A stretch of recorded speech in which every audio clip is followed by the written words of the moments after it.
आज हम पढ़ेंगे सरल लोलक यानी सिंपल पेंडुलम के बारे में। सिंपल पेंडुलम क्या होता है और इससे क्या चीज़ पूछा जा सकता है। जैसे देखिए, सिंपल पेंडुलम में फर्स्ट बात हमें याद रखना है कि इसका संरचना कैसा होता है। सिंपल पेंडुलम का यानी सरल लोलक का संरचना देखिएगा। कोई भी सिंपल पेंडुलम हो उसमें ये बात याद रखिएगा कि जैसे देखिए, सिंपल पेंडुलम यानी ये एक दीवार है, दीवार से कोई रस्सी लटका हुआ है। रस्सी में यहाँ पे देखिए बॉल है, एक बॉल है या फिर कोई भी पत्थर यहाँ पे बंधा हुआ है। तो ये जो पत्थर है ये गति करता है इस तरह से। यहाँ पे ध्यान रखिएगा कि ये जो रस्सी है वह लचीला होना चाहिए। रस्सी ये जो है वह लचीला होना चाहिए, पतला होना चाहिए और भार रहित होना चाहिए। और ये जो है लचीला के साथ यह जो है तान नहीं होना चाहिए, यानी इसमें खिंचाव करने पर यह ज़्यादा लंबाई में नहीं बढ़ना चाहिए। और इसी को जो है एल कहते हैं। एल यानी लंबाई, रस्सी की लंबाई को एल से दर्शाते हैं। और कण जो है, ये जो कण है यही धागा से बंधा रहता है और ये जो है घर्षण रहित घूर्णन करता है यानी दोलन करते हैं। इस दोलन को ही सरल लोलक कहते हैं। जिससे देखिए, इस तरह से सरल लोलक जो है वह आदर्श सरल लोलक कहलाता है, जिसमें ये जो रस्सी है उसका भार रहित हो, अभितान्य हो, पतला हो।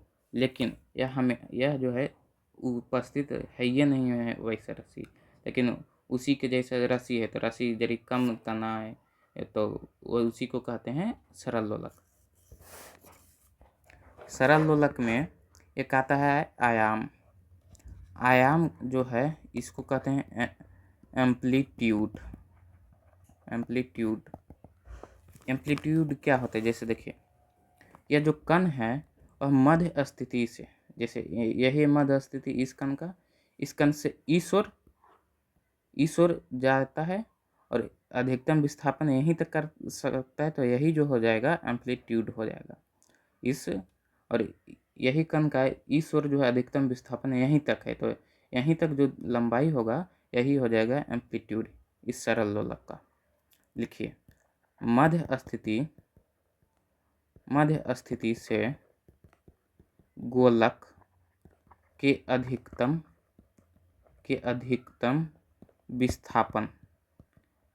विस्थापन को आयाम कहते हैं। इसी प्रकार पूर्ण दोलन जैसे देखिए, पूर्ण दोलन कंप्लीट ऑसिलेशन कहते हैं इसको। कंप्लीट ऑसिलेशन में जैसे देखिए, कोई ये जो मध्य स्थिति में जो कण है, ये कण यहाँ से यदि मध्य स्थिति से स्टार्ट हो रहा है तो एक और इस ओर एक और गया और पुनः उसी बिंदु पर आ गया, तो इस पुनः उसी बिंदु पर आ जाने के बाद ही एक पूर्ण दोलन हो जाता है। जैसे देखिएगा, लोलक जब किसी भी बिंदु से चलने के बाद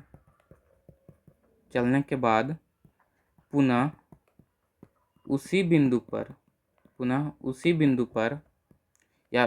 उसी बिंदु से उसी दिशा में, जिस दिशा से चलना स्टार्ट किया था उसी दिशा में गुजरने लगता है, तो यह लोलक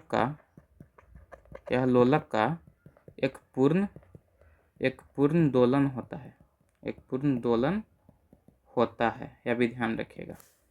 जैसे यहाँ से चला, यहाँ से मान लीजिए चला और यहाँ से चल के इस ओर आया और फिर यहाँ से पूरा इस ओर आया, यहाँ तक आ गए इस बिंदु तक, तो यहाँ तक को एक दोलन कहते हैं। जहाँ से चला और वहाँ पर आ गया तो समझिए एक दोलन पूर्ण हो गया उसका। अब अगला आता है वह है आवर्तकाल। थर्ड जो है, या बिंदु थर्ड जो है वह है आवर्तकाल। इसको बोलते हैं टाइम पीरियड।